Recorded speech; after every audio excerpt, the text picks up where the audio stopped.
Wildlands sangat besar, gitu besar sehingga hanya sedikit orang yang tahu batas sebenarnya. Namun, sebagian besar pembudidaya yang memahami satu atau dua hal tentang mereka dapat menebak. Jika seluruh dunia, maka Laut Heavenspan akan di tengah, dengan 4 sungai besar membentang dari sana di setiap arah mata angin. Anak-anak sungai, sungai, dan bahkan delta-delta semuanya seperti cabang-cabang pohon yang tumbuh dari sungai.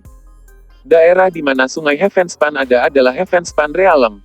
Tempat di mana sungai itu tidak ada sekitar setengah dari lingkaran yang membentuk dunia. Dan lokasi itu dikenal sebagai Wildlands. Bahkan ada pepatah terkenal, segala sesuatu di luar tembok besar adalah Wildlands.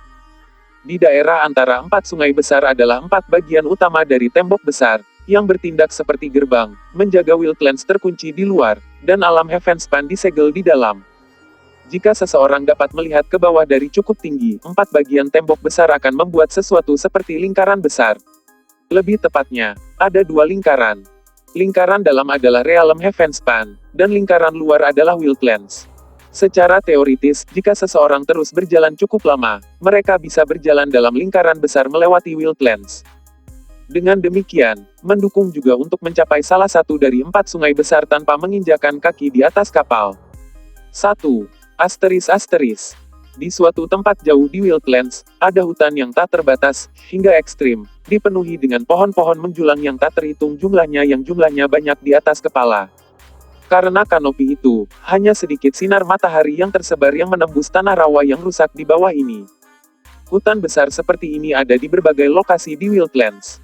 Meskipun daerah-daerah seperti itu tidak memiliki kekuatan spiritual dari sungai Heavenspan, mereka masih penuh dengan kehidupan. Bahkan, apakah itu kehidupan tanaman atau orang liar setempat, semuanya tampak bebas dari kendala tertentu yang dibawa oleh kekuatan spiritual, dan karenanya sangat besar dan tangguh. Satu pohon besar di hutan ini memiliki tulang yang berserakan di bawahnya, banyak di antaranya memiliki bekas pada mereka. Ada juga bulu-bulu makhluk terbang yang tersebar. Di tengah-tengah semua tulang, bersandar di pohon itu sendiri, adalah seseorang. Rambutnya berantakan, dan dia melahap makhluk kecil. Suara kunyahnya yang berderak sangat menakutkan ketika mereka berma ke hutan. Tampaknya, dia sangat lapar sehingga dia tidak peduli apakah dia memakan daging atau tulangnya, atau keduanya. Mempertimbangkan semua tulang di sekitar orang ini, sepertinya dia sudah makan cukup banyak selama makan ini. Itu adalah pemandangan yang benar-benar menakutkan. Tidak terlalu jauh, di bawah pohon besar lain, ada mayat. Jelas, mayat itu telah membusuk di sana selama berminggu-minggu. Itu gitu mudah untuk melihat fitur wajahnya, tapi berdasarkan pakaian, itu adalah seorang kultivator dalam kehidupan. Bahkan ada tas yang disimpan di samping mayat. Orang yang hidup melahap daging mentah tidak lain adalah Bai Xiaochun. Adapun mayat bahkan Bai Xiaochun tidak tahu siapa itu. Bai Xiaochun dipindahkan ke lokasi ini pada malam badai sekitar 2 bulan sebelumnya. Mempertimbangkan cedera parahnya dia berjuang hanya untuk pangkal pohon.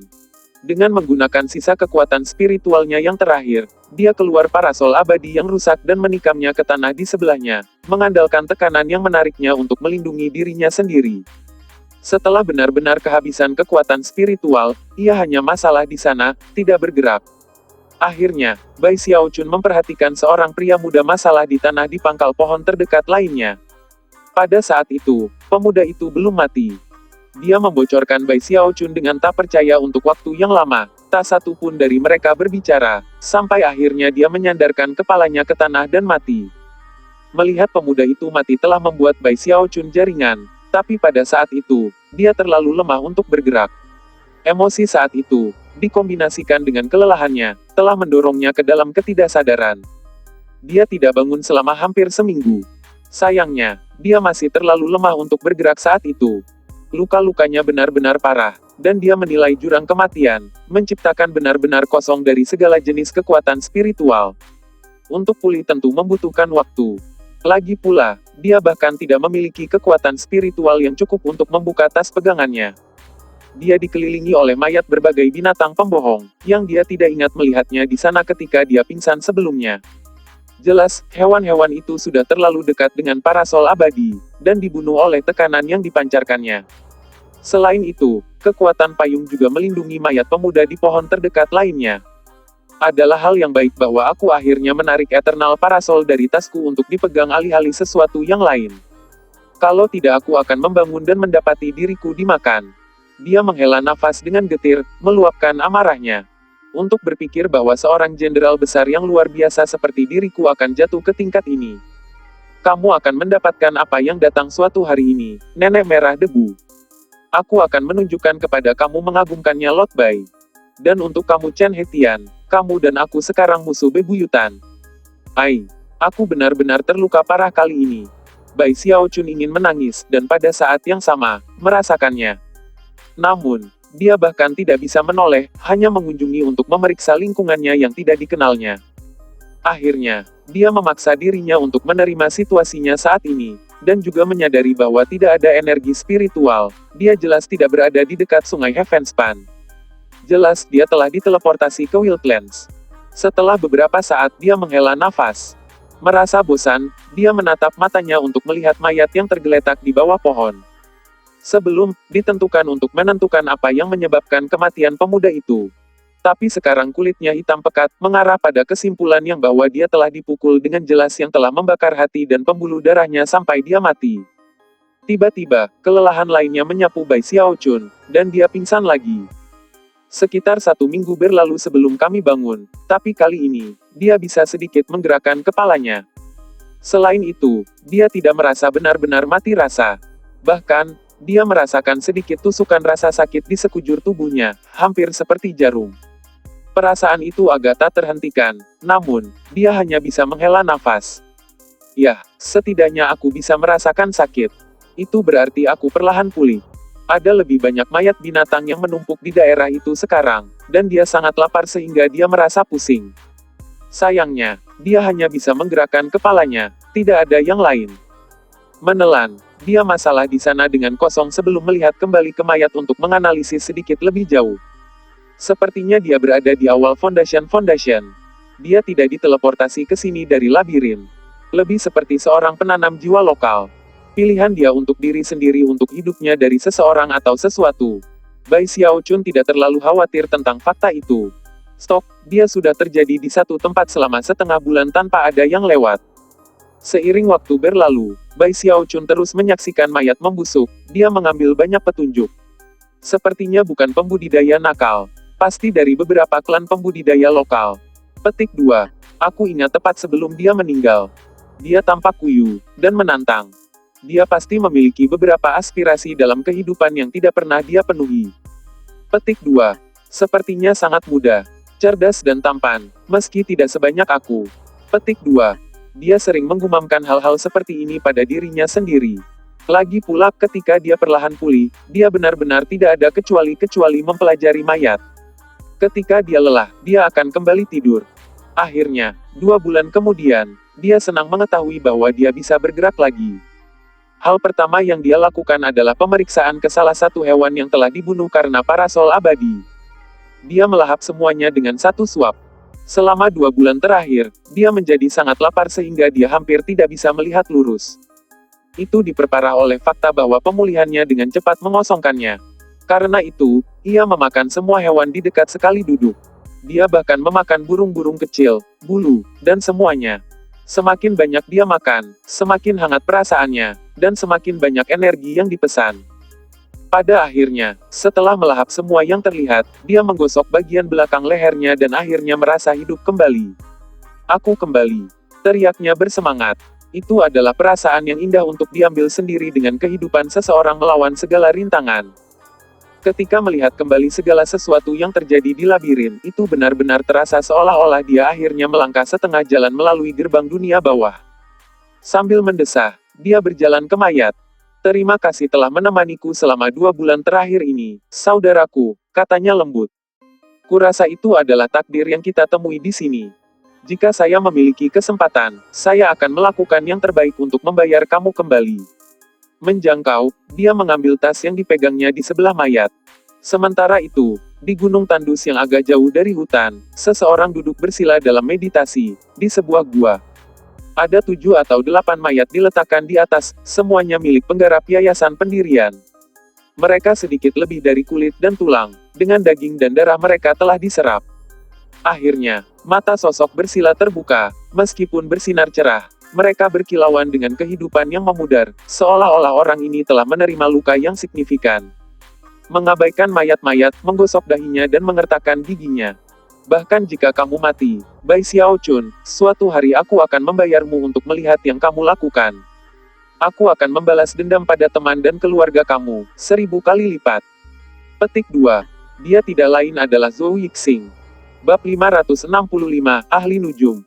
Bai Xiaochun berdiri di sana di hutan, memegang tugas dan mengamati mayat pemuda itu. Untuk beberapa alasan, dia benar-benar merasa seolah-olah takdir yang memindahkannya ke lokasi ini, di mana mayat ini telah menemaninya selama 2 bulan. Dia menghela nafas. Izinkan aku memberimu penguburan yang layak, saudaraku. Bai Xiaochun bisa mengatakan bahwa dia pulih dengan cepat sekarang. Namun, kekuatan spiritualnya masih sangat menipis sehingga bahkan tidak bisa membuka tasnya untuk dipegang. Karena itu, dia menggunakan Eternal Parasol untuk menggali lubang, di mana dia menurunkan mayat pemuda itu. Menepuk-nepuk tanah tempat dia mengisi kuburan, dia berkata, "Jangan khawatir, dalam beberapa hari lagi aku seharusnya memiliki kekuatan spiritual yang cukup untuk membuka tas peganganmu. Lalu kita bisa melihat apa yang ada di dalamnya, dan mungkin aku bahkan akan belajar nama kamu. Lalu aku bisa memasang spidol yang tepat untukmu." Kemudian berjalan kembali ke pohon yang telah habiskan selama 2 bulan terakhir dan duduk bersila untuk mencoba beberapa latihan pernapasan. Sayangnya, tidak ada kekuatan spiritual di bagian Wildlands ini, jadi dia hanya mengandalkan kekuatan restoratif pada tubuhnya sendiri, dan potongan-potongan energi spiritual yang telah terkumpul dalam daging dan darahnya selama bertahun-tahun. Beberapa hari berlalu. Saat itu sakit, tapi karena bayangan yang lantai-lantai hutan, sepertinya tengah malam. Saat Bai Xiaochun duduk bermeditasi di sana, dia perlahan membuka matanya, dan secercah cahaya singkat bisa terlihat. Dapatkan kekuatan spiritual kembali. Jantungnya berdebar kencang. Menyadari, dia berada di tanah aneh yang kehilangan spiritual, dan itu membuatnya merasa sangat tidak nyaman. Terengah-engah sedikit, dia menekan tasnya yang memegang, yang melintas dengan ringan ketika botol keluar. Itu sebotol alkohol roh. Dia dengan penuh semangat menuangkan alkohol ke dalam tenggorokannya, yang kemudian berubah menjadi hangat yang mengalir melalui lorongkinya dengan cara yang sangat menyenangkan. Dia seperti tanah kering yang akhirnya menerima hujan, dan hal itu menyebabkan sensasi yang menusuknya. Itu perasaannya. Gumamnya, air mata mengalir di matanya. Napas dalam-dalam, dia memutar dasar budidayanya, tidak membiarkan sedikit pun kekuatan spiritual dari alkohol roh untuk terbuang. Beberapa jam kemudian, Bai Xiaochun tertawa terbahak-bahak, matanya berkilauan pada sebagian kecil kekuatan spiritual yang telah dia bangun, yang hanya sekitar 5% dari batas totalnya. Meskipun cukup sedikit, itu sudah cukup untuk membuka tasnya dengan memegang beberapa kali. Karena itu, dia membuka tas itu lagi untuk mengeluarkan selusin botol alkohol arwah, semuanya, dan kemudian duduk dengan tenang untuk melakukan latihan pernapasan. Selama 3 hari berikutnya, suara gemuruh memenuhi dirinya ketika kekuatan spiritual mengalir melalui tubuhnya. Pada sore hari ketiga, Bai Xiaochun membuka matanya, dan air mata mengalir. Aku akhirnya pulih sepenuhnya. Astaga, itu sulit. Baik itu dari segi tubuh atau basis kultivasi, aku kembali normal. Kamu tunggu saja Tuan Bai untuk menangkapmu, nenek merah debu. Sambil tertawa keras, dia berdiri dan menilai tingkat kekuatan rohaninya. Yang membuat senang, dia menemukan bahwa dia sebenarnya sedikit lebih kuat dari sebelumnya. Berkat pertempuran mematikan yang telah dia lawan, posisi dalam lingkaran besar tahap inti emas telah maju, baik dalam kekuatan tubuh dan basis kultivasi. Bahkan, ketika sampai pada tubuh kedagingannya, dia merasa lebih dari sebelumnya bahwa dia berada di ambang kemampuan untuk menembus belenggu berikutnya. Dia tidak bisa menahan nafas, terutama ketika dia mengingat kembali kehidupan awal dengan kematian selama pertarungannya dengan Nyonya Merah Debu. Napas dalam-dalam, dia melihat sekeliling sedikit, saat kegembiraannya mulai berkurang, dan bahkan mulai merasa sedikit cemas. Aku bahkan tidak tahu di mana aku berada di Wildlands. Dimanapun aku berada, terlalu berbahaya di sini. Aku harus kembali ke tembok besar. Sekarang dia berpikirnya, jika ada pembudidaya jiwa atau orang pembohong menemukan bahwa dia adalah Bai Xiaochun, mereka pasti akan mengulitinya hidup-hidup. Pikiran seperti apa yang akan seperti itu membuat karya. Akhirnya, dia melihat ke kuburan sederhana yang telah dia dirikan, dan akhirnya memutuskan untuk membuka pegangan yang dimiliki oleh pemuda itu.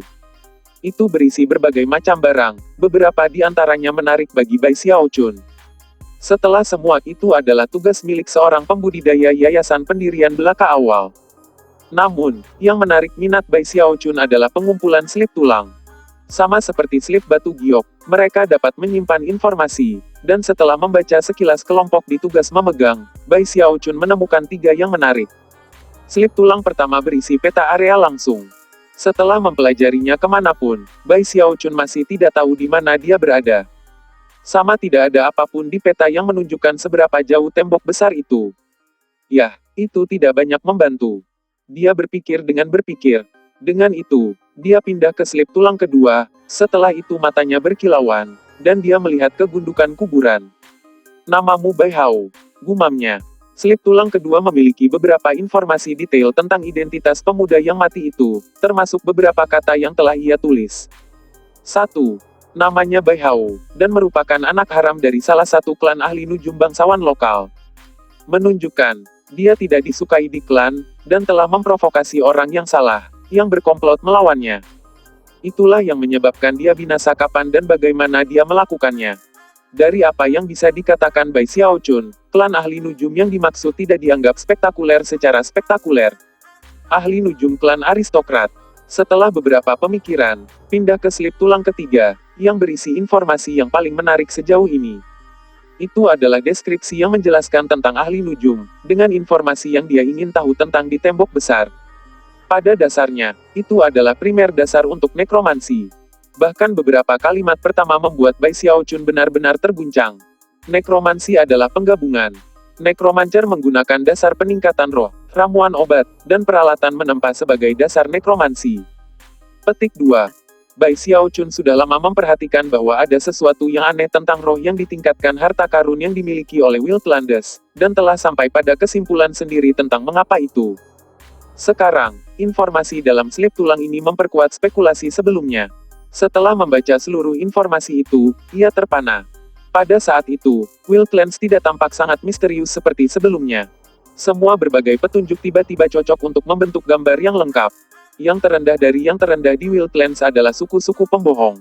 Raksasa adalah orang terakhir yang beradab, dan diperlakukan seperti pelayan. Mereka benar-benar memuja penanam jiwa, dan memandang mereka sebagai pelindung. Penanam jiwa menempati posisi yang jauh lebih tinggi daripada orang pembohong, dan tidak jauh berbeda dari pembudidaya. Satu-satunya perbedaan adalah bahwa mereka dapat berlatih kultivasi dengan kekuatan spiritual dari sungai Heavenspan, dan sebaliknya harus bergantung pada vitalitas jiwa yang disediakan oleh para ahli nujum. Di tanah liar yang luas, ada jauh lebih banyak orang biadab daripada pembudidaya jiwa, namun pembudidaya jiwa tidak bisa digambarkan sebagai sedikit dan jauh antara. Mereka memiliki klan dan organisasi yang kuat, dan ada juga banyak yang seperti pembudidaya nakal. Adapun para ahli nujum, mereka seperti bangsawan dari Wildlands.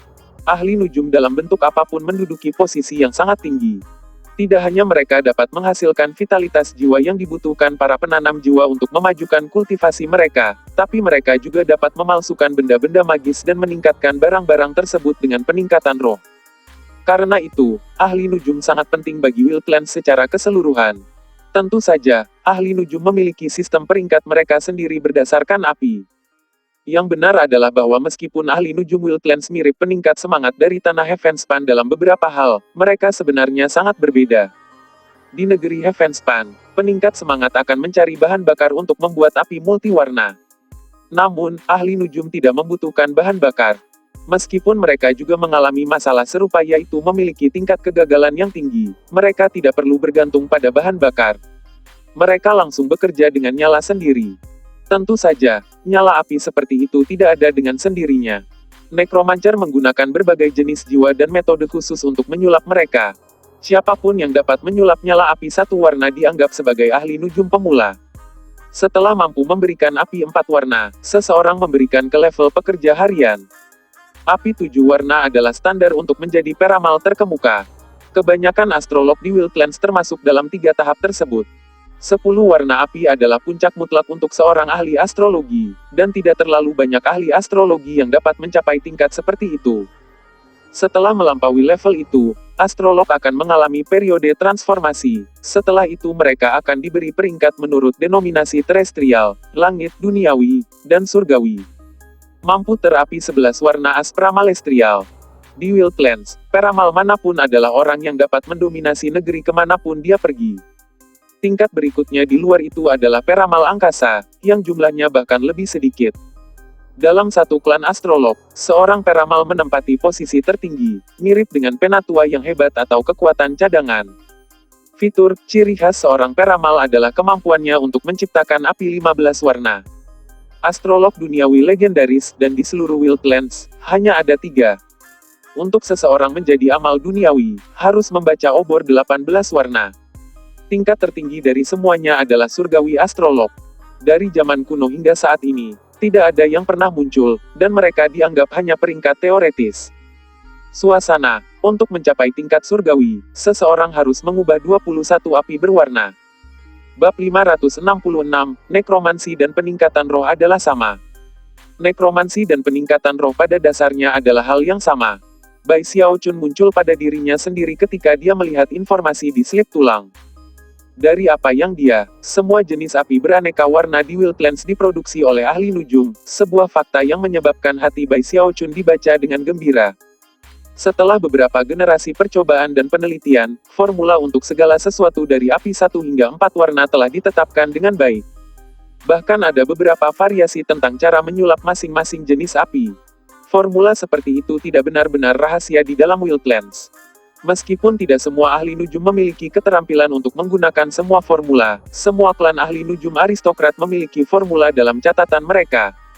Namun, formula untuk nyala api 15 warna adalah rahasia yang dijaga ketat yang bahkan tidak dapat diakses oleh klan nekromancer tingkat menengah. Hanya klan besar dan kekuatan besar lainnya yang memilikinya. Adapun api 16 warna itu adalah rahasia di antara rahasia besar, karena semua faktor ini, ketika datang ke peningkatan semangat, Wild Lands ada pada tingkat yang jauh lebih tinggi daripada tanah Heavenspan. Informasi dalam slip tulang memperjelas bahwa hanya memiliki tingkat nyala api tertentu tidak menjamin kesuksesan dalam menggunakannya untuk melakukan peningkatan semangat. Semakin banyak warna dalam nyala api, semakin tinggi kemungkinan kegagalan. Itu adalah satu area di mana tidak ada perbedaan antara pembudidaya Wild Lands dan Heavenspan. Juga serupa adalah bagaimana kegagalan menyebabkan total semua bahan yang terlibat. Dari apa yang Bai Xiaochun tahu, itu adalah semacam equalizer antara kedua belah pihak. Namun, apa yang telah dia pelajari tentang bagaimana para ahli nujum dapat menyulap nyala api mereka sendiri masih sangat mengejutkan. Jika saya bisa mempelajari formula untuk menghasilkan api multiwarna, Bai Xiaochun sadar bahwa keuntungan terbesarnya adalah wajan penyu. Hanya karena seseorang dapat menyalakan api 14 warna tidak berarti bahwa mereka dapat berhasil melakukan peningkatan semangat 14 kali lipat. Tapi untuk Bai Xiaochun, itu justru sebaliknya. Hasilnya, dia merasa benar-benar dan benar-benar terguncang. Slip tulang juga memiliki informasi tentang apa yang disebut vitalitas jiwa, yang sebenarnya hanya pengobatan jiwa. Obat-obatan jiwa seperti batu roh karena penanam jiwa tidak hanya digunakan untuk budidaya, tapi juga sebagai mata uang. Dalam hal bagaimana membuat obat jiwa, itu tidak terlalu sulit. Proses awalnya seperti ketika menyulap api multiwarna, kecuali bahwa pada akhirnya, hasil akhirnya menjadi obat jiwa. Obat-obatan jiwa yang terbuat dari api 10 warna atau dianggap kurang bermutu rendah, dan selanjutnya diklasifikasikan menurut berapa banyak api yang telah digunakan untuk membuatnya. Misalnya, obat jiwa yang terbuat dari api 1 warna adalah obat jiwa tingkat rendah tingkat 1. Jika itu dibuat dari api 10 warna itu adalah obat jiwa tingkat rendah tingkat 10. Pengobatan jiwa yang terbuat dari api 11 warna yang dikenal sebagai tingkat menengah, dan jauh lebih mahal. Lebih jauh lagi, pengobatan jiwa tingkat menengah hanya bisa disulap oleh ahli nujum terestrial. Dalam hal obat jiwa tingkat tinggi, mereka sangat langka, dan hanya bisa diproduksi dengan nyala api 15 warna atau lebih tinggi. Mereka adalah apa yang disebut vitalitas jiwa. Ada juga jenis obat jiwa yang disebut sebagai tingkat tertinggi, tapi sebagian besar adalah legenda yang disulap dengan menggunakan 21 api berwarna. Pengobatan jiwa dan vitalitas jiwa adalah alasan utama bahwa para ahli nujum telah menjadi terkenal di Wild Lands. Dalam hal layanan yang mereka lakukan untuk orang lain, mereka dapat menyulap obat jiwa untuk digunakan dalam kultivasi, dan dapat menggunakan nekromansi mereka untuk menempatkan desain roh ke item magis, mengubahnya menjadi harta jiwa yang meningkatkan semangat. Dalam hal kekuatan mereka sendiri, ada satu hal yang bisa dilakukan ahli nujum yang tidak bisa dilakukan orang lain, dan itu menggunakan nekromansi mereka untuk membuat budak jiwa. Dengan mengubah kelompok besar pembalas jiwa menjadi budak, dan kemudian mengarahkan gerakan dan tindakan mereka, mereka dapat menggunakannya sebagai senjata ampuh untuk membunuh musuh. Selain itu, mereka dapat menggunakan budak jiwanya sebagai dasar untuk menyulap obat jiwanya membuat api multiwarna. Setelah membaca semua informasi di slip tulang, Bai Xiaochun menyadari bahwa ahli nujum benar-benar kuat di semua bidang. Para ahli nujum bisa melakukan apa saja. Dia tidak bisa menahan diri untuk tidak mengingat kembali semua yang telah terjadi ketika dia melakukan peningkatan roh kembali dalam percobaan dengan api. Kemudian dia berpikir tentang bagaimana kekuatan ahli nujum mencakup segalanya. Dari apa yang dia tahu, ahli nujum tidak hanya bangsawan di Wildlands, mereka seperti keturunan langsung dari tanah itu sendiri. Aku harus menjadi ahli nujum. Mata menyala-nyala dengan gairah, dia mencengkeram selip tulang dengan keras di tangan dan meninjau informasi di dalamnya. Kemudian dia mencari-cari di tas Bai Hao lagi. Namun, tidak ada slip tulang yang memiliki formula untuk nyala warna-warni. Aku kira basis kultivasi Bai Hao tidak cukup tinggi untuk memiliki formula seperti itu. Atau mungkin posisi klan itu terlalu rendah. Melihat kegundukan kuburan, dia tangan dan menulis beberapa kata ke pohon di atasnya. Disinilah letak Bai Hao. Kemudian dia menggenggam tangan dan ke kuburan. Setelah itu, dia berbalik dan mulai bergerak. Meskipun dia tergerak oleh apa yang telah dia pelajari tentang ahli nujum, dia tahu bahwa hal terpenting yang harus dia lakukan saat ini adalah kembali ke tembok besar yang jauh. Aku kira aku harus mengandalkan trik mengubah penampilan aku lagi. Dengan itu, ia menggunakan topengnya untuk mengubah penampilan menjadi Bai Hao. Aku akan menggunakan identitas Bai Hao sementara. Dengan itu, dia menambah kecepatan. Tapi ada beberapa hal aneh tentang topeng ini. Pikirnya dengan cemberut. Topeng itu sendiri berasal dari Wildlands, di mana ada beberapa kelompok kuat yang secara teoritis bisa melacaknya dengan cara itu. Fakta bahwa mereka dapat menemukan aku dengan topeng sebelumnya menunjukkan bahwa ada tanda merek di atasnya yang tidak dapat aku deteksi. Meskipun kelompok kuat itu tidak pernah menunjukkan banyak permusuhan terhadapnya, Bai Xiaochun tidak ingin mempertaruhkan topengnya. Hidup di kurangnya minat mereka. Beberapa saat kemudian, matanya berkilauan ketika dia mengingat perubahan yang telah terjadi kembali dalam percobaan dengan api, ketika dia melakukan peningkatan semangat 11 kali lipat pada daun. Penampilannya tidak hanya berubah, tanda brandingnya sendiri telah dihapus, memaksanya untuk mengikatnya lagi. Kedengarannya seperti cara yang baik untuk menangani situasi ini. Setelah mengambil keputusan, dia melanjutkan, menggunakan peta di slip tulang untuk menavigasi jalan menuju tepi hutan. Tidak lama setelah dia pergi, kabut abu-abu secara misterius mulai menumpuk di daerah sekitar gundukan kuburan. Kemudian, suara bisa terdengar seperti seseorang berjalan di sepanjang pemandangan yang rapuh. Segera, sesosok muncul, berjalan perlahan melalui kabut untuk datang untuk berdiri di depan kuburan Bai Hao. Itu adalah lelaki tua berjubah abu-abu panjang, dengan wajah tanpa ekspresi. Jika Bai Xiaochun ada di sana, dia akan segera mengenalinya. Dia adalah sang Gravekeeper. Pria tua itu menatap gundukan makam untuk waktu yang lama, lalu berbalik untuk melihat ke arah yang diambil Bai Xiaochun sebelumnya. Sesaat berlalu, dan kemudian lelaki tua itu berbalik dan berjalan pergi. Asteris. Saat Bai Xiaochun melewati hutan menuju perbatasannya, Zhou Yixing berjalan keluar dari gua di gunung agak jauh. Dia tampak jauh lebih sehat dari sebelumnya, dan mata bersinar terang. Meskipun tidak sepenuhnya kembali normal, ia pulih sepenuhnya. Namun, ketika dia melihat kembali kerugian yang dia derita di labirin, depresi dalam hati, dan dia menggertakkan giginya dengan frustrasi. Itu semua kesalahan Bai Xiaochun itu. Dunia akan menjadi tempat yang lebih baik dengan dia mati. Mendengus dingin, melihat sekeliling, dan kemudian memperkuat formasi mantra yang dia buat di daerah itu. Meskipun 2 bulan telah berlalu, ia masih belum sepenuhnya pulih dari cedera yang dideritanya di labirin. Namun, setelah diteleportasi ke tempat ini, dia cukup beruntung untuk bertemu dengan beberapa penggarap jiwa pendirian yayasan. Setelah membunuh mereka, dia menggunakan sihir rahasia untuk memakan dasar daging, darah, dan kultivasi mereka, yang membantunya pulih sedikit. Namun, sebagai ahli nujum, ia sangat menyadari bahwa lokasi ini jauh di luar wilayah klannya sendiri, dan bahwa ia adalah orang asing di sini. Bahkan dia dalam bahaya besar di sini.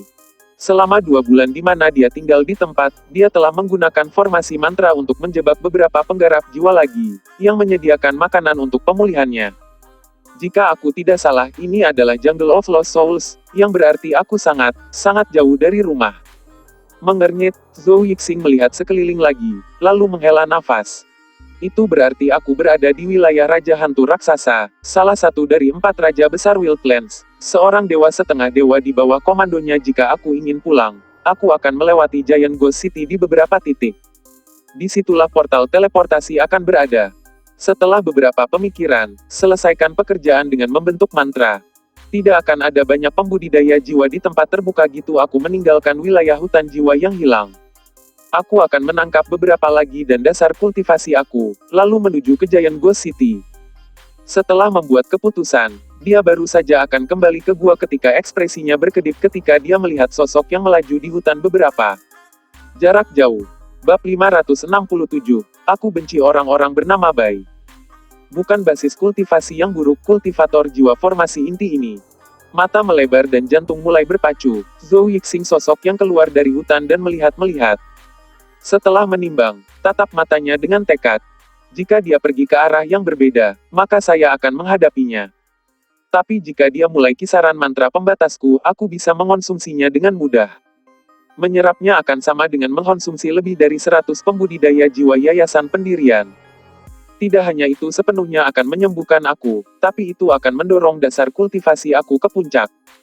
Dia dengan cepat mundur ke bayangan gua, menjaga perhatiannya terfokus pada sosok yang masuk, yang tidak lain adalah Bai Xiaochun. Bai Xiaochun mengikuti peta keluar dari hutan, dan saat muncul ke tempat terbuka, melihat langit malam di atas dan pemandangan langit tandus membentang di bawah tanah. Ada gunung di mana-mana, segala jenis yang benar-benar tidak ramah membuat seseorang dengan sensasi dak. Kadang-kadang, bidang kabut yang merupakan jiwa pendendam bisa terlihat mengambang di sana-sini. Seluruh area tampak sangat seram. Tempat ini terlihat lebih bohong daripada tempat-tempat yang aku kunjungi di luar tembok besar. Sambil mendesah, dia melangkah maju. Sementara itu, Zhou Yixing berjongkok di guanya di Gunung Tandus. Ketika dia menyadari bahwa pembudidaya yang baru saja terbang keluar dari hutan tidak menuju ke arahnya, dia ragu-ragu. Setelah itu sinar kejam muncul di matanya. Aku terlalu melihat pemandangannya.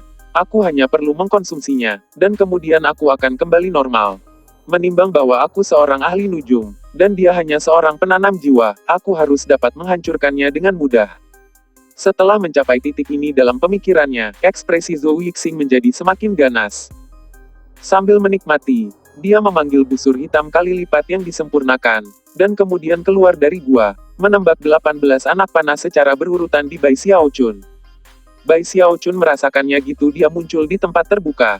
Berputar, dia melihat ke arah Zhou Yixing, dan ketika dia melihatnya, rahangnya jatuh. 18 panah jiwa berteriak di udara, 18 sinar cahaya yang menusuk gitu cepat pada Bai Xiaochun sehingga, sebelum dia bisa bereaksi, mereka tepat ditembak. Zhou Yixing, pikirnya. Hampir seketika, kegembiraan muncul dalam hati. Bagaimana mungkin dia bisa membayangkan bahwa dia akan benar-benar bertemu dengan wajah yang dikenalnya di sini? Yang lebih mengejutkan adalah bahwa wajah yang dikenalnya tidak lain adalah bintangnya. Bai Xiaochun sudah sangat gembira melihat bagaimana perhatian Zhou Yixing muncul gitu rupa. Namun, ia dengan cepat mengambil keputusan. Aku tidak bisa membiarkan dia tahu siapa aku. Tidak ragu-ragu lagi, dia menyentuh jari telunjuk kanannya ke 18 panah jiwa. Berikut pusaran muncul untuk memenuhi panah, dan suara gemuruh yang kuat terdengar saat panah meledak. Gelombang kejut yang dihasilkan meledak mengirimkan debu ke segala arah. Pada saat yang sama, Bai Xiaochun terus maju, sama sekali tidak terluka. Mata Zhou Yixing hampir keluar dari tengkoraknya, dan jantungnya berdebar gitu kencang hingga dia mulai gemetaran. Tiba-tiba, perasaan yang sangat buruk mengatasi dirinya. Sialan, dia kutukan ke dalam orang ini jauh lebih kuat dariku. Sudah menyesali sikap impulsifnya, dia menembak balik ke arah keaman mantra mantunya yang membatasi di gunung. Namun, saat itulah Bai Xiaochun tertawa kecil dan melangkah maju. Ketika dia melakukannya, pandangannya kabur. Dan dalam mata, klon kayunya melangkah keluar dan menembak ke arah gunung tandus dalam cahaya kabur. Pada awalnya, Bai Xiaochun tidak memperhatikan mantra pembatas di gunung, tapi sekarang setelah mereka menarik perhatiannya, dia bisa melihat mengurangi mematikannya mereka. Namun, itu tidak mengganggunya. Melambaikan mengarahkan, dia mengirim klon lain yang melaju ke arah gunung. Karena dia saat ini mengenakan topengnya, klon yang dia hasilkan juga tampak seperti Bai Hao. Ketika Zhou Yixing melihat semua ini terjadi, wajahnya turun secara dramatis. Klon. Dari apa yang menjangkau Zhou Yixing, siapapun yang memiliki klon adalah individu yang luar biasa, dan yang mengejutkan, orang ini memiliki dua. Kemudian dia ingat di wilayah siapa dia saat ini, dan sampai pada kesimpulan bahwa orang ini entah bagaimana harus terhubung dengan Raja Hantu Raksasa. Mungkin tidak masalah jika dia menyerapnya, sekarang jelas dia bukan pasangan, penyesalannya hanya terus tumbuh lebih dalam. Tetap di tanganmu, rekan Daois. Aku Zhou Yixing dari klan Zhou Timur. Ini hanya kami. Aku salah mengira kamu sebagai musuh lama aku. Petik 2. Bai Xiaochun terkekeh. Dengan sengaja menjaga suaranya agak serak, dia berkata, kesalahpahaman. Apakah itu yang kamu katakan kepada semua orang yang bermarga Bai? Aku baru saja lewat di sini, dan aku seharusnya percaya penyergapan kecilmu ini hanya. Lalu dia memberikan hadiah, mengirim dua klonnya membanting ke gunung, di mana mereka mulai memotret mukul mantra hingga terlupakan. Namun, ini bukan mantra pembatas biasa, jadi klon kedua tidak bisa menyelesaikan tugas dengan segera. Secara keseluruhan, mereka butuh waktu yang dibutuhkan setengah dupa untuk membakar sebelum menembus mereka semua. Dari perspektif Bai Xiaochun, segalanya berjalan sangat lambat, tapi bagi Zhou Yixing, itu sebaliknya. Mantra terbatas yang dia gunakan adalah spesialisasi klannya, dan sangat kuat. Fakta bahwa orang ini dapat menghancurkan formasi dengan mudah membuatnya benar-benar terkejut. Bahkan ketika dia mencoba untuk menjaga mantra tetap dapat beroperasi meskipun gempuran kedua klon itu, dia dengan memanggil, rekan Daois baik tolong. Bantu saja aku seorang ahli nujum, dan ahli nujum di saat itu. Aku bisa memberi kamu kompensasi dengan obat jiwa. Saat ini, fakta bahwa orang ini bermarga Bai tidak benar-benar berhenti untuk berpikir. Bai adalah nama keluarga yang relatif umum. Dalam hati, Bai Xiaochun tersenyum lebar. Dengan Zhou Yixing yang menyayanginya dengan perasaan akrab yang hangat. Di luar, bagaimanapun, dia mempertahankan ekspresi bangga ketika dia menyaksikan dan menyebabkan fluktuasi jiwa yang mengejutkan menguap. Fluktuasi gitu mendominasi sehingga jelas bahwa mereka bukan dari pembudidaya jiwa, melainkan seorang ahli nujum. Aku juga ahli nujum, katanya dengan suara dingin yang penuh dengan martabat. Ketika Zhou Yixing, dia bola, dan bola berubah lebih merah dari sebelumnya. Kamu pikir aku takut padamu atau apalah? Dia meraung. Melakukan gerakan mantra dua tangan, ia mengirim kabut hitam mengalir keluar dari busurnya, yang terbentuk panah hitam dengan wajah hantu ganas di atasnya. Kemudian, Zhou Yixing menarik kembali tali busur. Merasa agak sombong ya, Bai Xiaochun menanggapi dengan angkuh. Dia kabur lagi ketika klon airnya keluar, berubah menjadi seberkas cahaya ketiga yang melesat ke gunung. Kamu punya klon lain, seru Zhou Yixing. Dengan 3 klon yang hancur karena mantra, jelas mereka tidak akan bertahan lebih lama. Akhirnya, Zhou Yixing berteriak ketika dia melepaskan panah hitam ke arah Bai Xiaochun. Panah wajah hantu melolong ketika tertutup. Seperti itu, Bai Xiaochun dengan bangga mengangkat dagunya, sepenuhnya yakin bahwa bahkan Zhou Yixing dalam kondisi puncaknya tidak akan cocok untuknya. Menimbang bahwa dia saat ini terluka, dia bahkan kurang di tempat untuk melawannya. Lagi pula, Bai Xiaochun sekarang bahkan lebih kuat daripada dia kembali di labirin. Karena itu, dia bahkan tidak memperhatikan panah. Dia hanya tangan dan meraihnya dengan paksa. Panah terhenti, dan wajah hantu itu menjerit dengan sedih. Namun, tidak ada perjuangan melawan yang berguna. Pikiran Zhou Yixing sudah berputar di titik ini. Mustahil. Bahkan ketika dia ternganga, terkejut melihat ledakan ketika 3 klon akhirnya yang terakhir dari mantra pembatas, dan kemudian mengelilingi Zhou Yixing. Zhou Yixing sedikit berjuang, dalam beberapa saat telah ditundukkan, dan basis budidaya tapi disegel. Kemudian, diri sejati Bai Xiaochun melangkah ke gua, berdehem saat dia memandangnya dari atas ke bawah. Jantung Zhou Yixing segera mulai anda pembohong. Menatap Bai Xiaochun, dia mengertakkan gigi dan berkata, Zhou klan aku telah melayani 9 raja kata-kata untuk berjaga-jaga di sebelah timur selama bertahun-tahun. Ditambah aku dari garis keturunan langsung klan. Jika kamu membunuhku, klan Zhou pasti akan membalas kematianku. Tersenyum tipis, Bai Xiaochun mengancam ancaman Zhou Yixing dan mengambil alih tasnya untuk dipegang. Setelah menghapus tanda branding, dia membukanya dan melihat ke dalam. Sayangnya, sebagian besar kosong kecuali beberapa benda lain-lain. Ada 4 lidah api 7 warna, yang dengan senang hati dikumpulkan Bai Xiaochun, bersama dengan busur itu. Zhou Yixing membocorkan marah pada Bai Xiaochun saat dia merogoh tasnya, berdenyut-denyut dalam hatinya. Dia hanya tidak tahu mengapa dia akan terganggu oleh Bai Xiaochun di labirin, hanya untuk ikan diri dan ditindas oleh orang lain bernama Bai. Aku benci orang bernama Bai. Dia meratap dalam hati, air mata mengalir di pipinya. Bab 568, Bawah. Mari kita lihat siapa yang takut dari siapa. Setelah melihat sedikit tas Zhou Yixing yang memegang bagian luar dan dalam cukup sedikit yang menarik. Melotot kesal, Bai Xiaochun berkata, jika kamu adalah anggota klan garis keturunan langsung dari klan Zhou, apa masalahnya dengan tas kamu pegang? Ini hampir kosong. Petik 2. Kamu terlambat. Jawab Zhou Yixing dengan marah. Sebelum aku menabrakmu, beberapa bajingan terkutuk lainnya mengambil semua barang-barangku. Agar seseorang merampoknya dan memandang rendah dia dengan jijik yang mendorongnya untuk merusak tepian.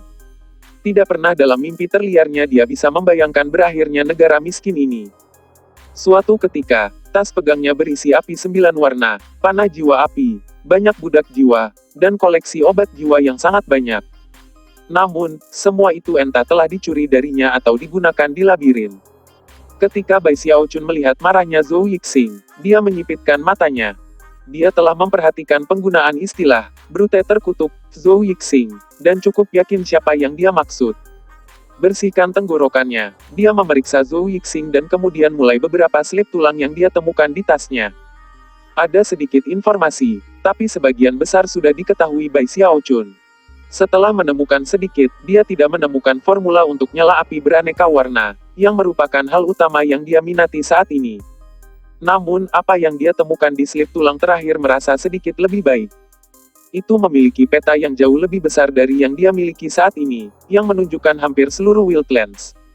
Meskipun itu tidak terlalu rinci, setidaknya itu membuat situasinya saat ini sedikit lebih jelas. Satu hal yang dia perhatikan adalah ada 5 kota besar yang ditandai di peta. 4 kota terletak di arah mata angin dari timur, barat, selatan dan utara.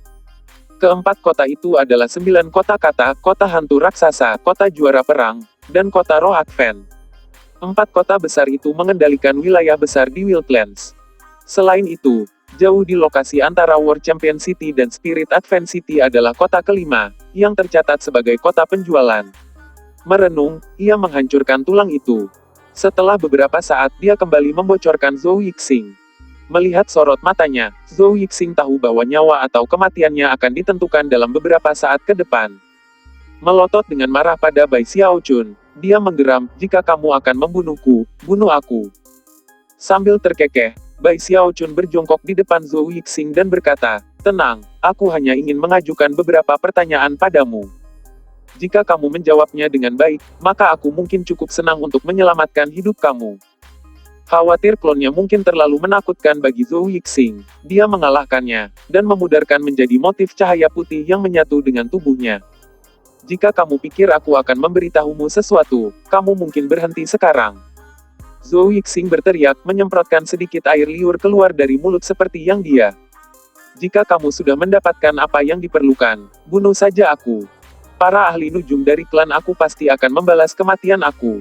Zhou Yixing tahu bahwa ahli nujum ini mungkin ingin menggunakan jiwanya untuk tujuan nekromantik. Karena itu, dia tidak percaya sama sekali bahwa hidupnya akan selamat. Kepahitan memenuhi hati Zhou Yixing, tapi dia siap untuk mati, dan karena itu, memutuskan untuk memberikan perhatian pada angin dan mengambil sikap. Reaksi mengamuk Zhou Yixing benar-benar mengejutkan Bai Xiaochun, tapi ketika bertemu langsung di wajah, ia mulai marah. Kamu benar-benar berpikir kamu ini hal yang sulit, kamu Zhou Yixing. Aku bahkan tidak mengajukan pertanyaan apapun, bodoh, dan kamu sudah menolak untuk menjawab. Bai Xiaochun hampir tidak percaya bagaimana tindakan Zhou Yixing yang kurang terbuka. Di sini dia, seorang tawanan perang, namun dia berani bertindak seperti pengganggu. Zhou Yixing tertawa dingin. Yakin bahwa dia akan mati, dia bahkan tidak berusaha menyembunyikan cemoohan di matanya ketika dia berkata, Aku tidak peduli pertanyaan apa yang kamu miliki. Kamu bisa melupakan bahkan mendapat secarik informasi dari aku. Ngomong-ngomong, aku mungkin juga memberitahu kamu bahwa Zhou Clan telah membuat interogasi dan menjadi seni. Orang-orang seperti aku melatih hal semacam itu sejak kecil.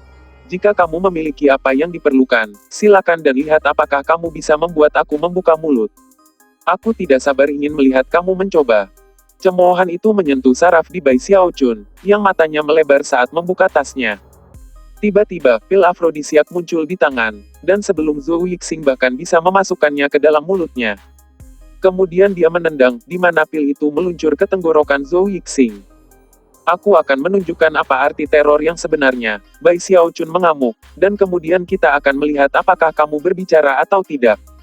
Zhou Yixing segera waspada pada arus energi hangat yang mulai mengalir melewatinya. Meskipun ia mempertahankan bagian depan yang tenang, di dalam ia mulai merasa berpikir. Namun, dia berhasil mempertahankan marahnya pada Bai Xiaochun. Tidak butuh waktu lama untuk ekspresi yang tidak wajar muncul di wajah Zhou Yixing saat dia merasa dirinya semakin panas dan semakin panas. Pada saat yang sama, dorongan impulsif eksplosif mulai menguasai dirinya, menyebabkan matanya menjadi merah. Dia juga mulai terengah-engah. Perasaan yang menyiksa membuat dia mulai gemetar, namun, dia ingin memiliki keuletan yang luar biasa yang memungkinkannya untuk menahan perasaan itu. Dia bahkan berhasil terus membocorkan Bai Xiaochun dengan penuh kebencian. Setelah waktu yang cukup untuk menyalakan dupa, Zhou Yixing sepertinya akan terbakar, namun, dia belum melihat. Bai Xiaochun sebenarnya agak tergerak. Kenapa kamu menjadi seperti ini? Aku hanya ingin mengajukan beberapa pertanyaan kepada kamu. Sambil menghela nafas, Bai Xiaochun baru saja akan mencoba untuk berbicara tentang dirinya ketika Zhou Yixing tiba-tiba mulai berkotek gila. Potong omong kosong. Apakah ini yang dapat kamu lakukan? Apalagi yang kamu punya? Bawa terus. Meskipun suaranya sedikit gemetar, dia tampak penuh dengan kepercayaan diri, dan bahkan melangkah lebih jauh dengan meludahkan segumpal air ke Bai Xiaochun. Bai Xiaochun menghindar, tertariknya membara. Keduanya berhadapan dengan marah untuk waktu yang lama, sampai akhirnya Bai Xiaochun menunjuk mereka dan berkata, "Baiklah, kamu memaksaku, Tuan Zhou." Bahkan ketika mengucapkan kata-kata itu, klon kayunya melangkah keluar dan terbang menuruni gunung menuju hutan terdekat. Dia kembali beberapa saat kemudian, di mana dia membuat lengan bajunya, mengirim makhluk seperti babi sepanjang 3 meter terbang menuju Zhou Yixing.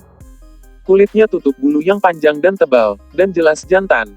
Makhluk babi melihat sekeliling dengan waspada, dan bahkan mengeluarkan beberapa jeritan, tapi di bawah tekanan yang berasal dari Bai Xiaochun, ia bahkan tidak bisa bergerak. Zhou Yixing membocorkan laporannya dengan kaget, tidak yakin dengan apa yang Bai Xiaochun rencanakan akan lakukan. Selanjutnya, Bai Xiaochun terpesona oleh, melepaskan Zhou Yixing tapi meninggalkan dasar budidayanya tersegel. Ekspresi Zhou Yixing berkedip pada kembalinya mobilitas yang tiba-tiba, tapi kemudian jatuh pada makhluk babi, dan dia hampir tidak bisa menahan diri untuk menerkamnya. Ketika dia berdiri di sana, seluruh tubuhnya bergetar, butir-butir keringat muncul di sekujur tubuhnya. Dia tampak seperti terbakar di dalam, ke tingkat yang jauh melebihi apapun dari sebelumnya. Bicara, kata Bai Xiaochun sambil menghela nafas. Tidak ada alasan untuk menjadi seperti ini.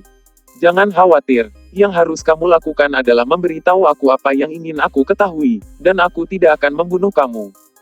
Aku akan mati sebelum berbicara. Kamu mungkin lupa tentang belajar sesuatu dari aku. Zhou Yixing merasa seperti dia mungkin meledak setiap saat. Ekspresinya terdistorsi, dan pembuluh darah biru menonjol di sekujur tubuhnya. Panas yang dialami dalam dirinya adalah sesuatu yang tidak pernah dia alami sepanjang hidupnya. Kamu sangat meremehkan tekad Lord Zhou. Itu sangat kuat sehingga bahkan klan leluhurku memuji aku untuk itu. Zhou Yixing basah kuyup, dan jelas-jelas hampir terbakar.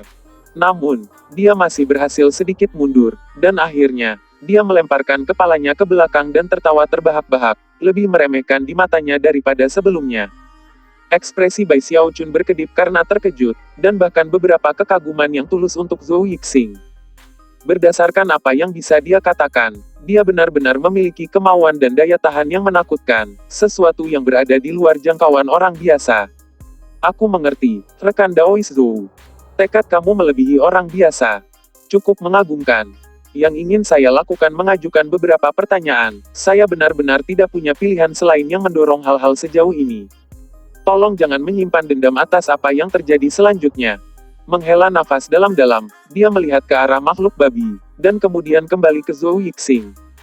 Aku hanya berharap makhluk babi ini memiliki kemauan sebanyak yang kamu miliki.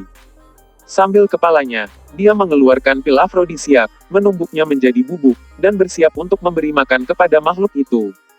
Ketika Zhou Yixing melihat ini, dia berhenti tertawa dan mengungkapkan dengan mata yang sangat lebar sehingga tampak seperti meledak. Dia mulai terengah-engah dan darah mengalir dari wajah. Kakinya gemetaran, seolah-olah dia akan jatuh kapan saja. Meskipun dia tidak yakin jenis obat apa yang telah diberikan kepadanya yang membuatnya gila, pemikiran tentang hal yang sama terjadi pada makhluk menyebabkan kulit kepalanya menggeliat keras. Dia bahkan tidak berani membayangkan apa yang akan terjadi selanjutnya. Dia tidak berani bertaruh bahwa makhluk itu memiliki kemauan yang tinggi, dan tak lama kemudian, pikiran tentang apa yang akan datang ke benaknya dengan kepahitan yang tak terlukiskan. Namun, hal yang berbeda. Ayo, mari kita lihat siapa yang takut pada siapa. Petik 2. Bab 569, hentikan. Ah, pria sejati. Sekali lagi, Bai Xiaochun tertarik sekali bagaimana Zhou Yixing masih menolak untuk menyerah setelah semua berjalan sejauh ini. Dalam perkiraan Bai Xiaochun, ada beberapa pria sejati seperti ini di dunia, selain dirinya sendiri tentu saja. Sangat mengejutkan menemukan pria sejati lain, namun itulah yang sebenarnya terjadi sekarang. Menghela nafas, dia tidak bisa membantu merasa bahwa dia dan Zhou Yixing sebenarnya sangat mirip dalam cara-cara tertentu. Sambil menghela nafas dalam-dalam, dia berkata, sungguh mengecewakan untuk menempatkan pria sejati dalam situasi seperti ini. Namun, untuk menghormati keinginan kamu, aku akan memenuhi permintaan kamu. Selanjutnya, aku akan melihat muka sehingga aku tidak melihat kejatuhan kamu. Toko, dia tidak tahan melihat pria sejati meneteskan air mata. Jika kamu bisa menahan apa yang terjadi selanjutnya, maka aku tidak akan bertanya padamu. Sambil menggertakkannya, Bai Xiaochun memandang Zhou Yixing untuk terakhir kali disebut, sepenuhnya yakin bahwa dia pantas pria sejati. Dengan itu, ia memegang bubuk pil yang mengendalikan di depan moncong makhluk babi itu. Setelah mengonsumsi bubuk itu, makhluk itu mulai bergetar, dan jauh lebih cepat daripada yang dimiliki Zhou Yixing. Lalu matanya memerah, dan mulai berteriak berulang-ulang, seolah-olah terangsang. Dan kemudian mulai melihat sekeliling.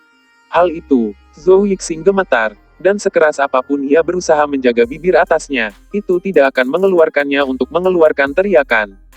Yang lebih tentang bagaimana adalah makhluk-makhluk babi itu tiba-tiba berbalik menatap tepat karena dan api.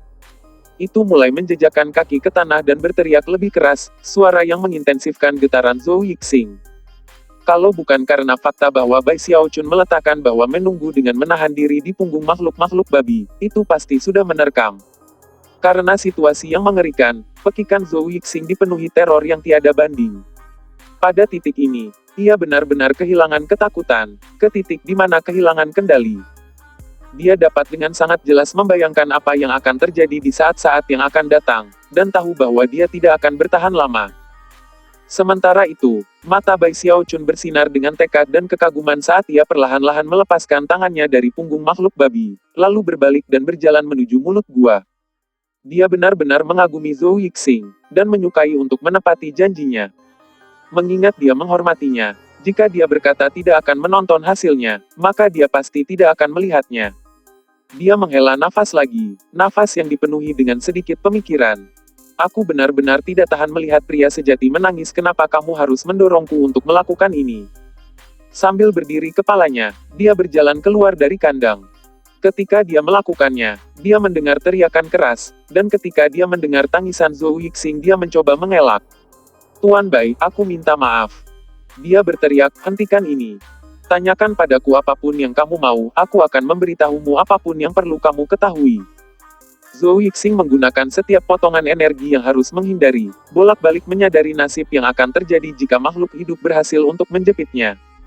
Pada titik ini, dia benar-benar meninggalkan segala upaya untuk terlihat berani, dan berteriak dengan sedih. Mengumumkan kata-katanya, Bai Xiaochun berhenti di tempat, pandangan bangga melintas di matanya. Wajahnya menyala, dia menoleh untuk melihat Zhou Yixing yang berebut. Kamu setuju untuk menjawab pertanyaanku? Zhou Yixing sangat ketakutan sehingga udara mengalir deras. Sambil mundur dia berteriak, aku akan bicara. Aku akan memberitahu kamu apapun yang ingin kamu ketahui. Hentikan saja. Petik 2. Senang dan agak mengecewakan, karena kecewa karena kehilangan dunia dari pria sejati. Sepertinya aku benar-benar satu-satunya pria sejati di surga dan bumi ini. Ah, terserahlah. Sambil menghela nafas, dia melangkah maju dan meraih makhluk-makhluk babi itu, lalu memberikannya kepada salah satu klonnya untuk dibawa kembali ke hutan.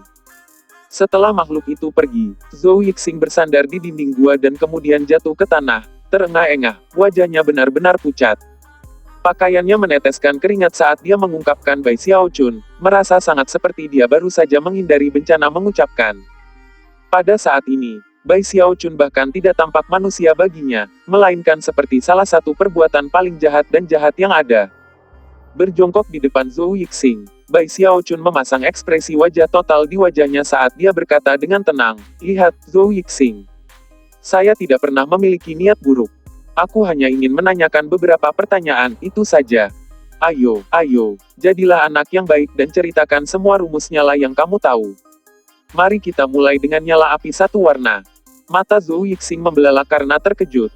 Itu saja yang ingin kamu cinta-cinta." Zhou Yixing hampir tidak percaya bahwa dia telah mendengar dengan benar. Bai Xiaochun melonjak berdiri dan dengan marah menggonggong. "Tentu saja itu yang ingin aku ketahui." "Apa? Jangan bilang kamu akan kembali pada kata-katamu, kan? Makhluk babi itu tidak mungkin pergi terlalu jauh. Aku akan memberitahu kamu. Tentu saja aku akan memberitahumu." Zhou Yixing membocorkan langit-langit gua dan memaksa mata frustrasi dan membuka kembali ke mata. Dia merasa seperti menjadi gila ke titik di mana jantungnya berdebar. Dia berasumsi ahli nujum ini ingin bertanya kepadanya tentang rahasia informasi, dan bahkan tidak pernah berpikir bahwa dia hanya ingin tahu beberapa formula api. Hampir semua klan nekromancer aristokrat memiliki formula untuk semuanya dari api 1 hingga 11 berwarna. Selain itu, formula seperti itu tersedia untuk dibeli dengan biaya pengobatan jiwa di semua kota para raja. Jika dia tahu bahwa ini adalah pertanyaan yang harus dia cinta, dia tidak akan pernah bertahan gitu lama. Ketika dia melihat kembali rasa sakit yang dia alami, dia merasa seolah-olah seluruh dunia berputar di sekelilingnya. Tapi kemudian, pikirannya tiba-tiba bergetar ketika dia menyadari bahwa sesuatu tentang situasinya tampaknya hilang. Jika nekromancer Bai ini berasal dari salah satu klan ahli nujum, maka tidak mungkin baginya untuk mengetahui formula untuk berbagai api warna-warni. Fakta bahwa dia mengajukan pertanyaan tentang formula yang berarti bahwa dia tidak mengatakan kebenaran sepenuhnya tentang apa yang dia inginkan. Jelas dia hanya bermain-main. Mata Zhou Yixing berkedip ketika dia menjadi semakin yakin bahwa analisisnya benar. Memelototi Bai Xiaochun, dia berpikir untuk menolak tapi melihat makhluk-makhluk hidup yang menyala-nyala itu menyebabkan dia tidak akan menangis. Sambil menggertakkan giginya, dia mulai dengan formula untuk nyala berwarna 1, dan menjelaskan semuanya hingga 14 nyala berwarna. Bai Xiaochun dalam semangat yang sangat tinggi saat ia mengeluarkan slip batu giok dan membuat catatan tentang segalanya. Setelah Zhou Yixing selesai, ia bahkan memiliki beberapa pertanyaan lanjutan yang detailnya. Penjelasan Zhou Yixing tampak cukup memuaskan, dan pada akhirnya, Bai Xiaochun berseri-seri dengan gembira. Tentu saja, ini menyebabkan Zhou Yixing kutukan ke dalam. Semua rumus yang dia jelaskan adalah asli. Dia tidak berani memberikan informasi palsu. Masalah, ini adalah ahli nujum yang dihadapinya. Namun, orang Bai ini tampak benar-benar tenggelam dalam tindakan kecilnya. Futge, orang ini benar-benar dapat menampilkan pertunjukan yang bagus. Pikir Zhou Yixing, menggertakkan giginya. Penghinaan yang dia alami membuatnya benar-benar marah. Bai Xiaochun dengan senang hati melepaskan batu giok itu dan mengajukan beberapa pertanyaan lagi, yang masing-masing lebih lanjut tentang Zhou Yixing bahwa ia sedang dipermainkan dengan kejam. Banyak pertanyaan yang tampak acak dan berlebihan, sampai-sampai Zhou Yixing bahkan tidak bisa membayangkan mengapa mereka ditanyai. Penghinaannya terus membumbung. Akhirnya, Bai Xiaochun bertanya, "Hei, tunggu sebentar, Zhou Yixing. Bagaimana dengan rumus nyala api 15 warna?" Muntah. Dengan itu, dia membocorkan Zhou Yixing dengan penuh harap. Pada titik ini, Zhou Yixing tidak tahan lagi. Mata menyala dengan api amarah. Dia berteriak, "Cukup dengan tindakan itu, Bai. Apa yang terjadi di sini? Kamu berharap aku tidak percaya kamu tidak tahu kita berada di wilayah Giant Ghost City? Kamu benar-benar tidak tahu bahwa Raja Hantu Raksasa adalah salah satu dari 4 raja besar. Kamu benar-benar tidak tahu bahwa portal teleportasi berada di kota itu sendiri. Apakah ini semacam permainan bagimu? Aku tidak percaya kamu bertanya kepada aku berapa umur aku dan berapa banyak mitra Daois yang aku miliki. Apa gunanya?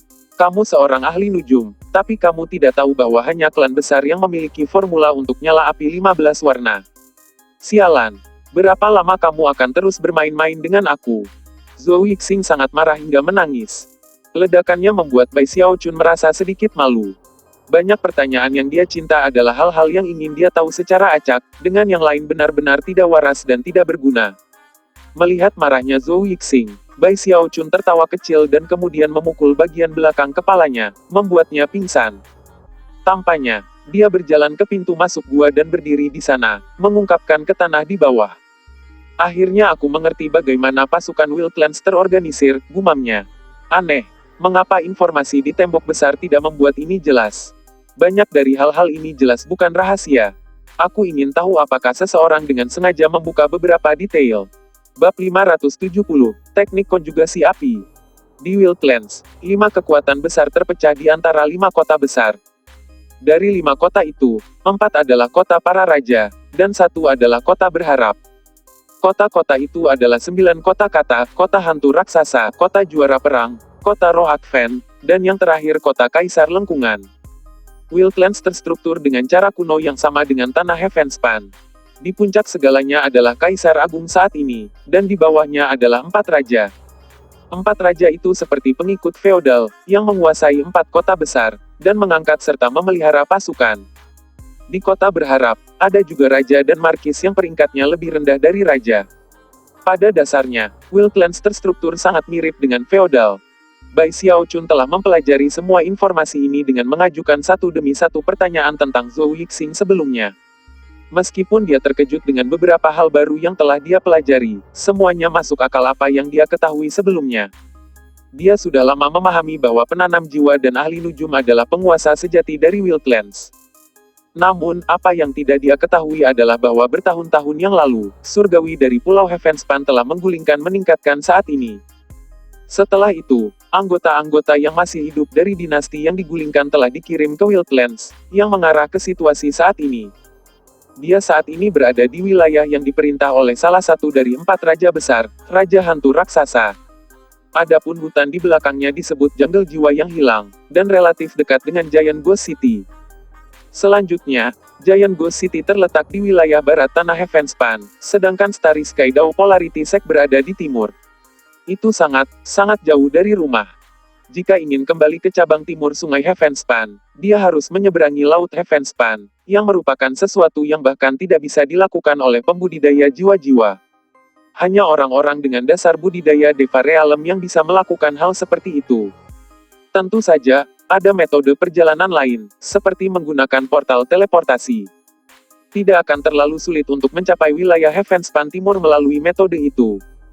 Sayangnya, melalui jalur pertanyaan yang sangat samar, Bai Xiaochun dapat belajar dari Zhou Yixing bahwa hanya orang yang lahir di Wild Clans yang dapat menggunakan portal teleportasi itu. Dasar dari portal teleportasi seperti itu adalah kekuatan jiwa, yang memberi mereka banyak properti aneh lainnya. Namun, bahkan Zhou Yixing tidak benar-benar yakin tentang semua itu. Sebagian besar informasi yang dia berikan didasarkan pada hal-hal yang telah dia dengar tapi tidak dapat diakses secara pribadi. Pada akhirnya, Bai Xiaochun terdiam sejenak membocorkan langit di luar gua. Ah, terserahlah, pikirnya sambil menghela nafas. Aku mungkin juga ada. Siapa tahu, mungkin saya akan beruntung dan bisa teleport keluar dari sini. Sambil setelah sadar, ia kembali membocorkan Zhou Yixing, yang berbaring tak sadarkan diri di penggal kepalanya. Terlepas dari kenyataan bahwa Zhou Yixing telah mencoba membunuhnya 3 kali, hidup di sini sepertinya bukan hal yang tepat untuk dilakukan. Jika mereka kembali ke tembok besar, itu akan menjadi cerita yang berbeda, tapi di sini sendiri di tempat-tempat yang tidak, sepertinya pilihan yang lebih baik untuk dilihat sebagai teman seperjalanan. Selain itu Bai Xiaochun benar-benar yakin bahwa Zhou Yixing benar-benar bintangnya benar. Bersamanya untuk memimpin, Wild Clans tidak tampak seperti tempat yang berbahaya. Pikiran itu membuat Bai Xiaochun semakin tidak ingin membunuhnya. Setelah berpikir sedikit lagi, melawan melambai dalam gerakan mantra, dan dia meletakkan beberapa ratus mantra pembatas pada Zhou Yixing. Setelah mencapai itu, dia memegang kehidupan Zhou Yixing di tangan, dan bisa membunuhnya dengan pikiran belaka. Itu tidak baik untuk membuat benar-benar terpisah dari basis budidayanya. Apa yang akan terjadi jika kita mendapat masalah dan dia meninggal? Itu tidak akan berhasil. Setelah beberapa pertimbangan lagi, dia membuka segel 10% dari dasar kultivasi Zhou Yixing. Namun, itu masih merasa sedikit tidak nyaman, jadi dia mengurangi setengahnya saja. Dengan hanya 5% dari basis budidayanya, pada dasarnya adalah seorang pengarap yayasan pendirian. Itu sedikit kebebasan, tapi akan memastikan bahwa dia tidak mencoba mencari diri. Mengagumi meningkatkan kecerdasan dia menaklukkan bintang duduknya, dia mengamatinya, bersila untuk bereksperimen dengan salah satu formula nyala api Zhou Yixing telah menjelaskan kepadanya. Untuk memastikan tidak ada yang tak terduga terjadi, ia memanggil 3 klonnya, mengirim satu ke pintu masuk gua, dan meminta 2 lainnya duduk di kedua sisinya sebagai pelindung Dharma. 3 hari berlalu cepat. Zhou Yixing sudah lama sadar, dan masalah di sana tanpa bergerak. Dia bisa merasakan bahwa 95% dari basis budidayanya disegel, namun, masih sangat lega. Jelas penculiknya tidak membunuhnya, dan malah menyegel dasar kultivasinya. Untuk saat ini, dia aman. Namun, ketika dia menyadari sia-sianya sejak pergi ke labirin, dia tidak bisa mendengarkan yang merambat ke dalam dirinya, dan hanya masalah di sana, mengungkapkan gua langit-langit. Saat Zhou Yixing berbaring di sana dengan linglung, Bai Xiaochun sepenuhnya tenggelam dalam mempelajari formula api. Semakin dia melakukannya, terkejut dia tumbuh ke titik di mana dia mulai terbangun pada dirinya sendiri. Jadi gitu caramu menyulap nyala api multiwarna. Jenis nyala api yang berbeda membutuhkan jenis jiwa yang berbeda sebagai bahannya. Sebenarnya, ada persyaratan yang sangat ketat dalam hal itu. Untuk membuat api 2 warna, kamu harus memulai dengan api 1 warna. Setelah kamu mendapatkan api 2 warna, kamu dapat menempatkan lebih banyak jiwa ke dalamnya dan dengan demikian menyulap api 3 warna. Semakin dia belajar, semakin fokus pada berkilau dengan minat. Ada banyak perbedaan antara menyulap api dan meramu obat, tapi ada cukup banyak kesamaan sehingga mudah untuk mendapatkan pemahaman dasar tentang proses tersebut. Menarik, pikirnya, suka. Dia tahu bahwa meramu obat adalah salah satu keahlian terbaiknya, dan oleh karena itu, gagasan untuk menjadi ahli dalam menyulap api sangat menarik. Untuk saat ini, ia memutuskan untuk melupakan api 2 warna dan fokus pada api 1 warna. Dia bahkan memutuskan untuk melakukan beberapa tes untuk melihat apakah dia dapat melakukan sulap sendiri. Setelah mempelajari formula itu dengan hati-hati, dia meminta klon airnya mengambil tasnya untuk dipegang di luar untuk menangkap beberapa jiwa pendendam. Zhou Yixing menyaksikan semua yang terjadi dengan mata yang berkedip. Dia terkejut oleh klon Bai Xiaochun, dan tidak bisa berhenti memikirkan bagaimana mereka menghancurkan mantra pembatasnya gulma kering. Hanya kemampuan ilahi macam apa yang dipupuk pria bayi ini. Ini tidak seperti saya belum pernah melihat klon sebelumnya, tapi sebagian besar waktu itu adalah ilusi, dan biasanya hanya memiliki sekitar 10% dari dasar kultivasi diri sejati. Bahkan itu luar biasa. Tapi klon orang ini menggerakkan sama kuatnya dengan dirinya yang sebenarnya. Itu sangat indah. Zhou Yixing mengalami subjek selama beberapa jam, sampai gelap di luar. Kemudian, sesosok tiba-tiba meledak ke dalam gua, mengejutkannya. Namun, ternyata itu adalah klon yang telah pergi sebelumnya. Klon berjalan ke diri sejati Bai Xiaochun dan menyerahkannya tas memegang, kemudian duduk bersila di sebelahnya dan terus bermeditasi. Mata Bai Xiaochun terbuka, dan dia memanjakannya, menyebabkan 8 jiwa pendendam muncul dari tasnya yang dipegang. Mereka adalah bola kabut yang kadang-kadang mengambil bentuk binatang buas yang menggeram di Bai Xiaochun. Setelah mempelajarinya secara singkat, sebuah ekspresi yang sangat serius mengikuti wajah Bai Xiaochun saat tenggelam ke dalam kondisi yang sama yang sering ia lakukan ketika meramu obat. Menjangkau, dia menaklukkan jiwa dan menghancurkan mereka ke tangan Anda. Hampir seketika, rasanya seolah-olah ada hukum alam yang bekerja. Yang mengejutkannya, aliran cahaya berapi mulai merembes keluar dari celah-celah di antara jari-jarinya, yang dengan cepat memudar. Ketika dia membuka beberapa saat kemudian, itu benar-benar kosong. Dari samping, bibir Zhou Yixing meringkuk. Dia menggunakan teknik sulap api Zhou Clan. Teknik-teknik klan kami diberikan kepada kami oleh 9 kata-kata raja. Meskipun kami tidak memiliki teknik terbaik yang tersedia, mereka masih luar biasa.